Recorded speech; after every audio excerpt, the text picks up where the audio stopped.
Someone call the VA, we've got a stray. The foreman's voice cut through the noise as Ava Morgan limped past her prosthetic leg, visible beneath worn jeans. Wrong turn to the welfare office, sweetheart, another shouted, triggering cruel laughter across the site.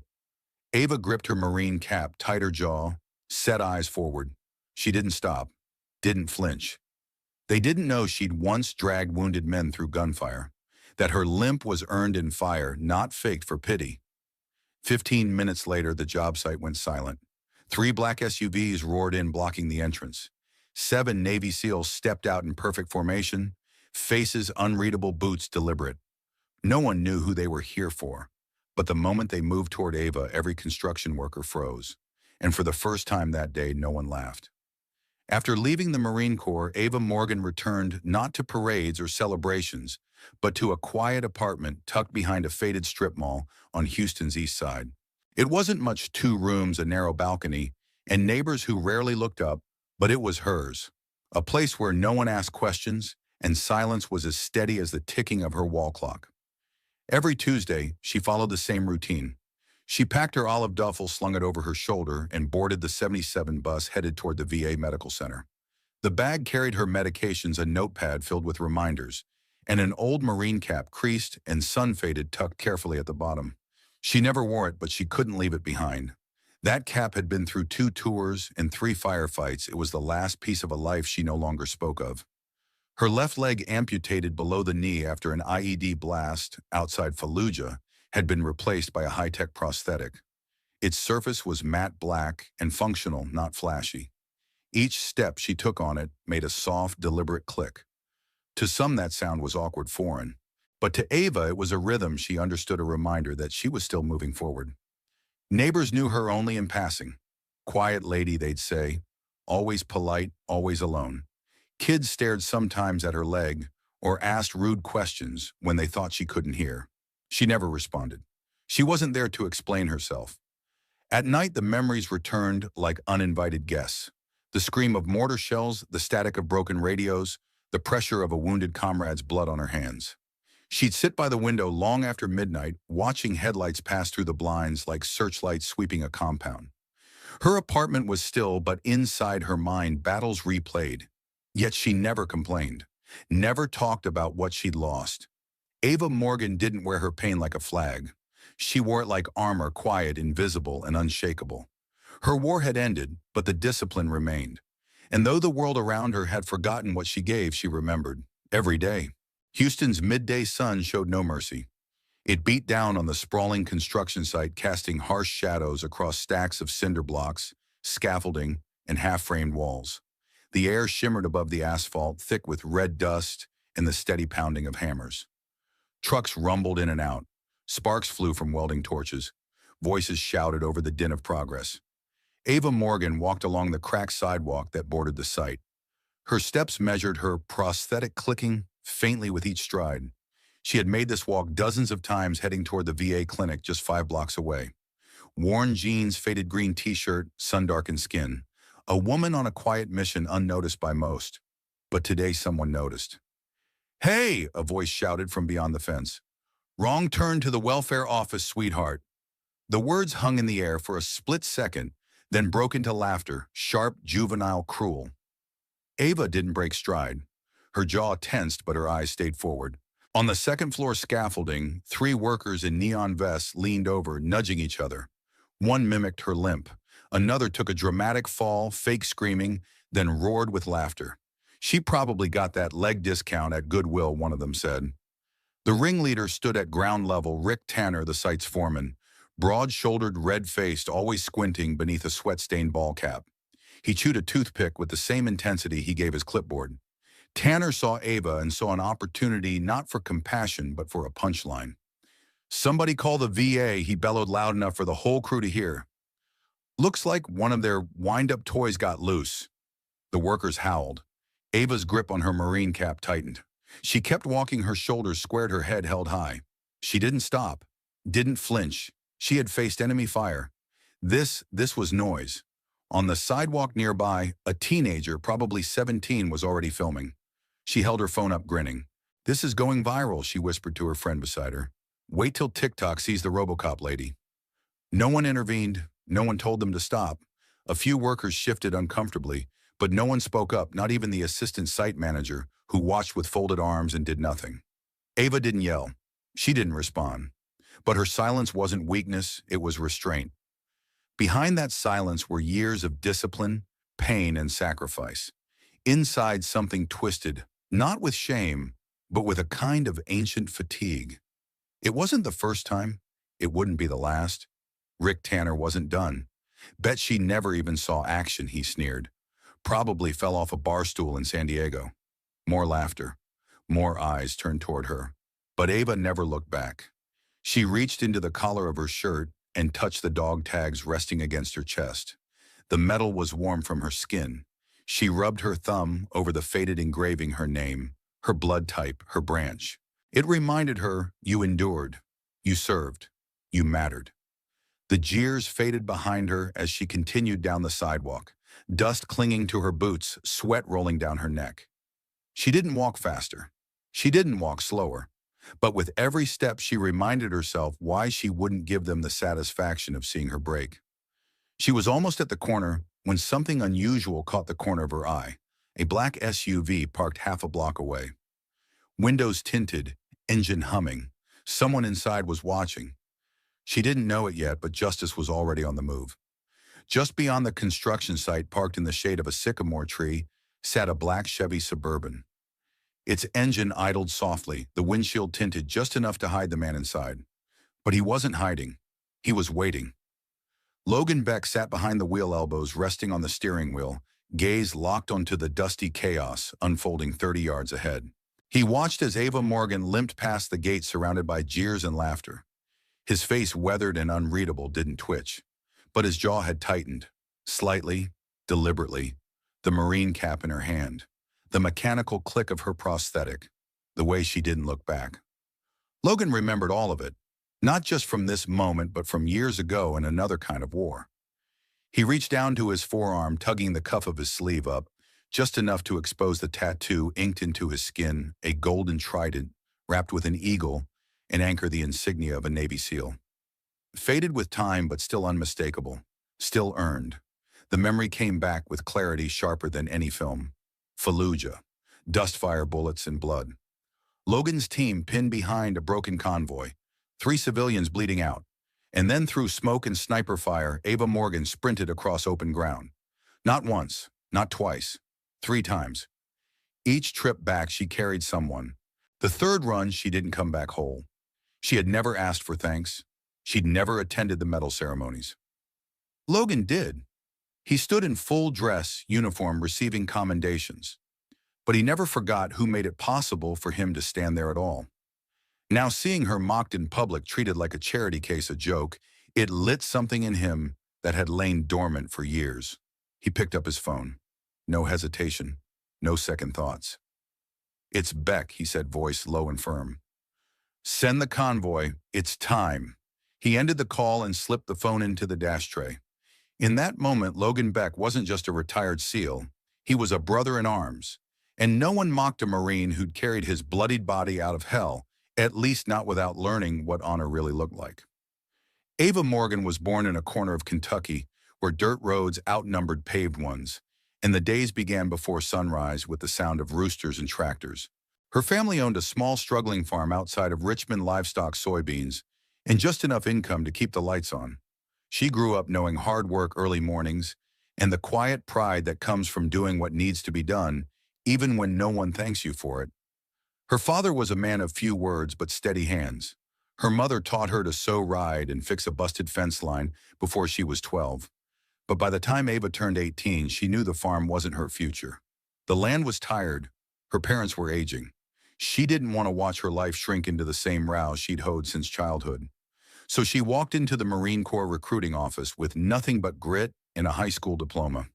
Boot camp wasn't the shock they expected it to be, not for a girl who'd hauled hay bales since she could walk. Ava excelled. She wasn't loud, but she was sharp, disciplined, and fiercely protective of those around her. She didn't crave recognition, only purpose. By her second deployment, she had become the kind of Marine others trusted without question.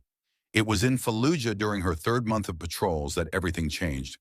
A convoy Ava was assigned to help secure was delivering medical supplies through a dense urban sector. The IED was buried deep beneath the pavement, triggered remotely just as the lead vehicle crossed the intersection.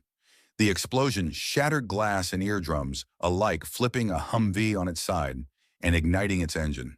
She didn't wait. Ava ran headlong into the smoke and shrapnel.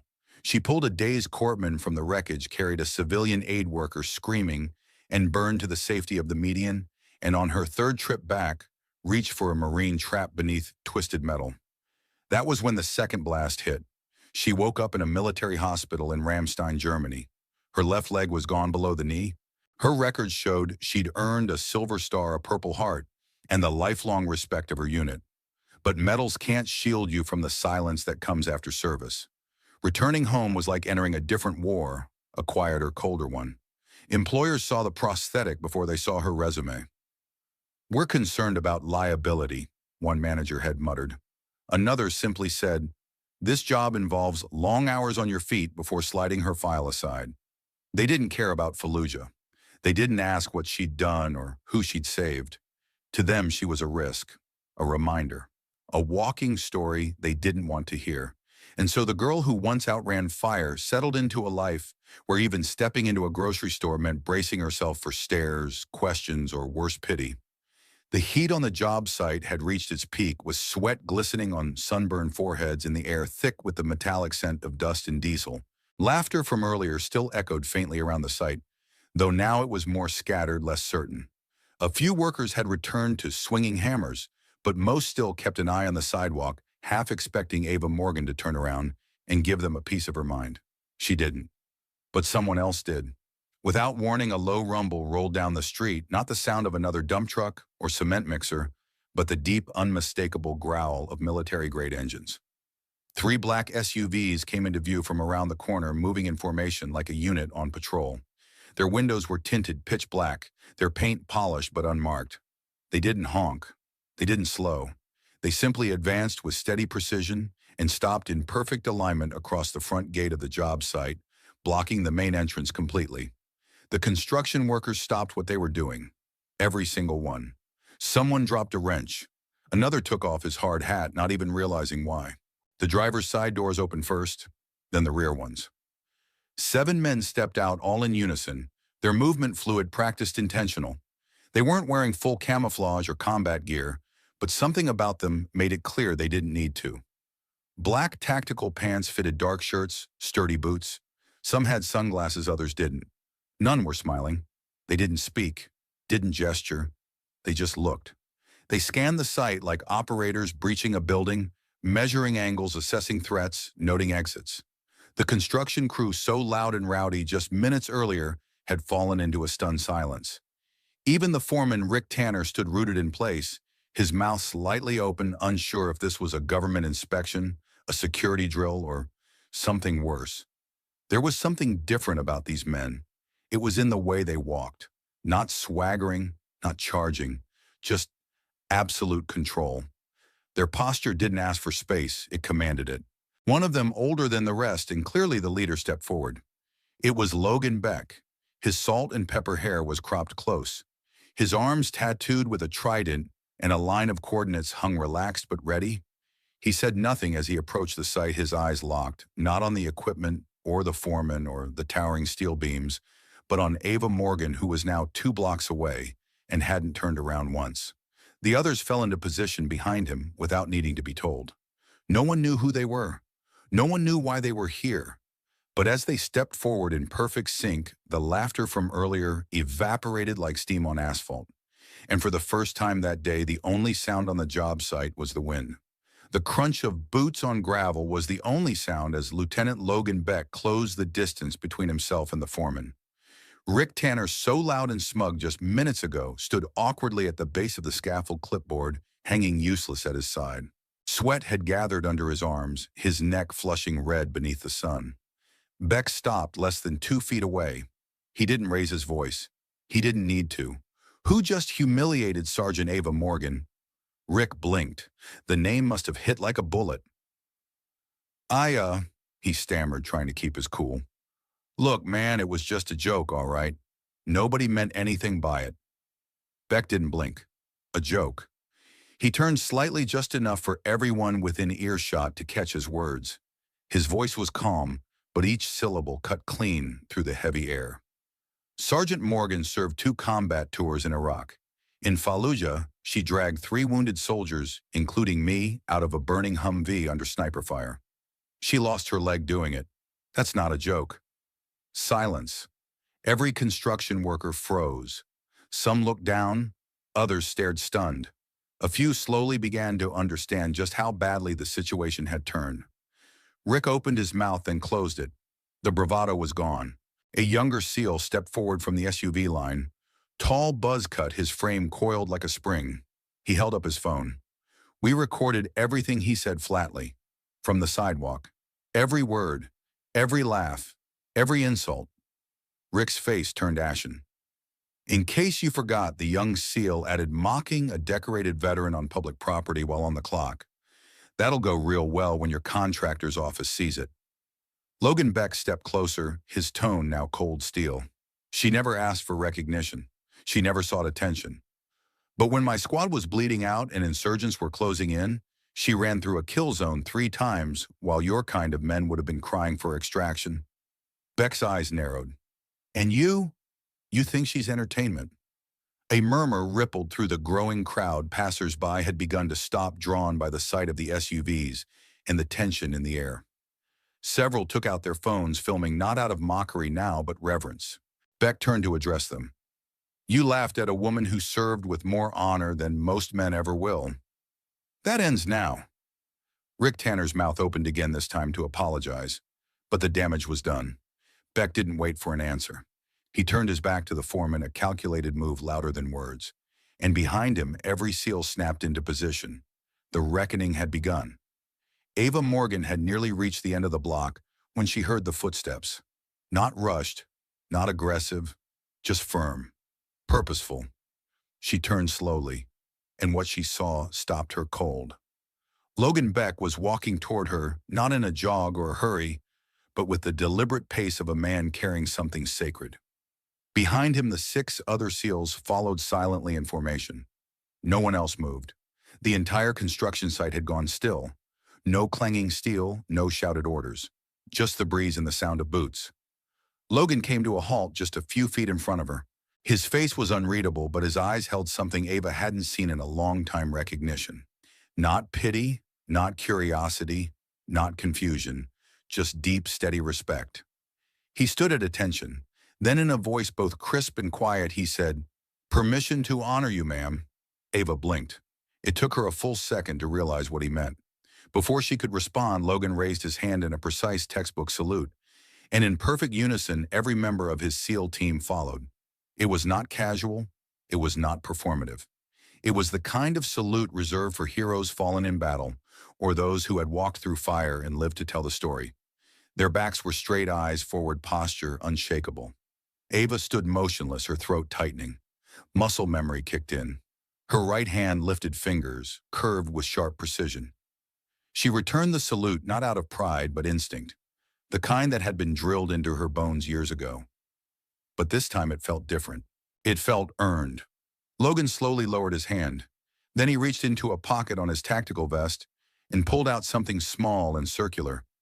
It gleamed faintly in the light, silver-edged, engraved with a trident. He stepped forward, holding it out between both hands. This, he said, is the Brotherhood coin. Navy SEAL issue. It's not given. It's earned. He placed it gently in Ava's hand, folding her fingers around it. You earned it in Fallujah. But you never got it because you were too busy saving lives. She looked down at the coin, then back at Logan. Her lip trembled, but she didn't speak. She couldn't. The weight of the moment pressed against her like armor being refitted after years in storage. Around them, people were no longer whispering. They were watching in reverent silence. Even the young woman who had filmed Ava earlier now held her phone down at her side, eyes filled with something closer to guilt than entertainment. For the first time in years, Ava Morgan stood without feeling like she had to explain who she was. She was seen, and more than that, she was honored.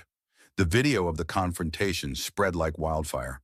By nightfall, clips of Logan Beck's words, She dragged me out of a burning Humvee we're circulating on every major platform. News outlets picked it up within hours. Veterans organizations shared it with captions like, "This is how you treat a hero." And by morning, the construction company's headquarters was flooded with calls, emails, and one unmistakable demand from the public: make it right. Within 24 hours, a formal apology was posted across the company's website and social media. It read in bold letters, "We deeply regret the disrespect shown toward Sergeant Ava Morgan. Her courage, sacrifice, and service to this country deserve reverence, not ridicule. We are committed to ensuring our sites become places of respect and responsibility." The statement included the announcement that Rick Tanner, the foreman whose words started it all, had been removed from the project and reassigned indefinitely to off-site duties. But more than disciplinary action, what came next was what truly mattered. 1 week later, Ava received an unexpected invitation. The principal of Roosevelt High School, just 2 miles from the job site, wanted her to speak to the students during Veterans Appreciation Week. She hesitated at first. Ava had never seen herself as a speaker, let alone someone who stood in front of hundreds of teenagers. But something about the request felt different. It wasn't about medals or pity. It was about telling the truth. She agreed. On a cool Friday morning, she stepped onto the stage of Roosevelt High's auditorium, wearing a clean-pressed blouse and the same Marine cap she hadn't put on in over a decade. The room was silent as she walked to the podium, her prosthetic making soft, even taps across the floor. She didn't speak about war in detail. She didn't show photos. She simply said, "Scars don't mean you're broken. They mean you survived something that tried to break you. And you kept walking." The students stood in applause. Some had tears in their eyes. Teachers clapped the longest. Back at the construction site, change wasn't just spoken, it was set in stone. Quite literally. At the front gate, the company embedded a single brick into the ground, framed by polished steel and surrounded by fresh concrete. On it, engraved in crisp, clear lettering, were the words, SGT. Ava Morgan, built on respect. It didn't stand tall or flashy. It wasn't guarded or lit by spotlights. But every worker passed by it each day. Some stopped and stared. Others nodded. A few placed their hand on it before clocking in. It became more than a tribute. It became a reminder of what happens when honor is forgotten, and what it means when a city chooses to remember. The brick bearing Ava Morgan's name didn't just mark the entrance to a job site, it marked the beginning of something far larger. In the weeks that followed, the atmosphere around the construction project began to shift. Slowly at first, then, with momentum no one expected. It started with whispers, then conversations. Workers who once rolled their eyes at words like diversity training or sensitivity workshops now signed up for something called Respect in the Trades. Not because they were forced to, but because, for the first time, they understood what disrespect had cost them. The first class was awkward. Rough hands, hard hats, and long silences. But when a veteran named Miguel shared how his brother, also a disabled Marine, was turned away from 4 job interviews for safety concerns, something cracked open in the room. By the 3rd session, men were listening. By the 5th, they were sharing their own regrets, moments they stayed silent when they should have spoken up. Meanwhile, Ava kept a low profile. She hadn't asked to become a symbol, but the world had a way of placing symbols where scars used to be. One afternoon, as she sat outside a small cafe 2 blocks from the job site, a young boy walked up beside her table. He was 7, maybe 8, freckles, bowl-cut hair, and a prosthetic arm that peeked out from the sleeve of his red hoodie. He stood quietly for a moment, staring at her. "My mom says I'm like you," he said. Ava looked up, surprised. "She says I don't need 2 arms to be strong," he continued. She said, "Maybe I can be a hero too." Ava felt something stir deep in her chest. She leaned forward, lowering her voice so it carried the weight it deserved. "You already are," she said. "Every day you wake up and choose to keep going, you're a hero." The boy's face lit up, not the polite smile of a child trying to be nice, but the kind of beam that came from being seen, truly seen. He ran back to his mother, who watched from a distance, tears already in her eyes. Word of Ava's quiet kindness spread further than even the viral video had. Veterans began visiting the honor brick just to touch it. Schools organized field trips to the site. The construction company expanded its training to all regional crews. And the community began asking new questions, not just what happened, but what can we change? Respect, it turned out, was contagious, and all it had taken was one moment of courage from a woman who refused to bow her head even when the world laughed. 6 months after the confrontation at the construction site, Ava Morgan found herself standing backstage at the National Veterans Conference in Washington, D.C. She had never imagined being here, let alone as the keynote speaker. She wasn't a polished politician or a media-savvy author. She didn't have a book deal or a publicist.